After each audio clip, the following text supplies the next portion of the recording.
speak the Queen's English. And if you were expecting an Ivy League grad or techie, it's not me. In fact, I went to underperforming schools and segregated communities most of my life. I'm a product of the No Child Left Behind Act, redlining, and food deserts. And even with all of that, I still believe I was born for such a time as this. See, I was 13 years old when Will Smith convinced me that evil technology was taking over the world. Sounds familiar? Well, 2004's iRobot sounds a lot like the media today. However, I want to paint a different picture from the voice of the so-called underprivileged. Technology changed my life.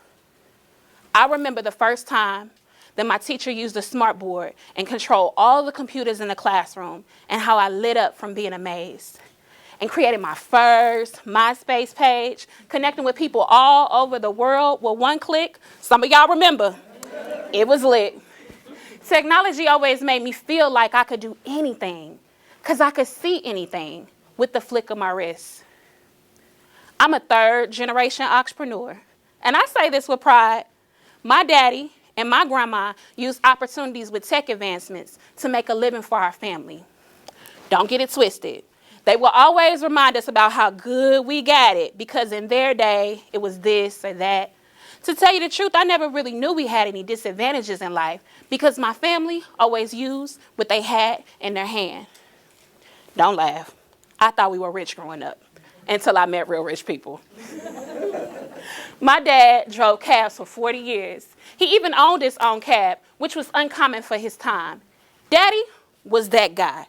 Very well respected everywhere he went. His walk had so much swag, and he dressed to the nines when he wasn't working. I admire his hustle and ability to make money whenever he pleased. That hustle was fueled by relationships. When we needed something, he had a guy for that. And if it wasn't a guy for that, there was a tool or a method for that. And even with having a 6th grade education, my dad was able to make a 6-figure income annually. He always desired to be a showstopper. I mean, he was a big show-off, always finding a way to stand out, not only in the marketplace, but in your living room. I saw my dad learn how to integrate credit card processors and the first digital GPS systems, along with automated doors, all of which made his business run better. Plus, it was a huge flex against his competitors. I mean, riding with my dad was an experience, not your average cab ride. But in the late 2000s, things became harder for my dad. The cab industry had taken a hit with the economic recession, and this new app called Uber was spreading like wildfire across the country. I saw this once annoyingly overconfident man become a very anxious person. And I'll never forget that night that I got the call that my dad had had a stroke. Rushing to the hospital and not recognizing the person that I saw lying in that bed. The compound effect of the recession, new technology that he didn't understand, and his age really stole his confidence. The thought of what if he would be replaced clouded his judgment of the truth. Thinking about it now, it's weird to think that a man who loved technology was afraid. Then I realized that he had embraced most of the upgrades in his life himself to be more marketable or bragging rights. See, if Daddy had taken a little time to learn how Uber worked, I'm sure he would have learned it would have only made his job easier. But the fear of being forced made him shut down. The problems that he had with dispatching and paying his pro would have been wiped away with the technology in the app. But that's not how the story ended. Instead, my dad spent the last 10 years of his life in fear of what he didn't understand. And that fear, but most of all pride, cost him his dignity. To be honest, Daddy never recovered mentally. Like my dad, many people are afraid of being replaced. This fear is echoing in our society today. AI is the new evil, especially to people who don't realize how it can even the playing field for those of us who are willing to lean in, learn, and leverage it. Like my grandma, who loves to remind her grandbabies of hard times. I mean, she will go on and on about us being too smart for our own good because of the privileges we have today. I mean, I know there once was a time where our lack of access was a hindrance to opportunity, but that time has passed. We now have more power than the greatest empires before us with our iPhones.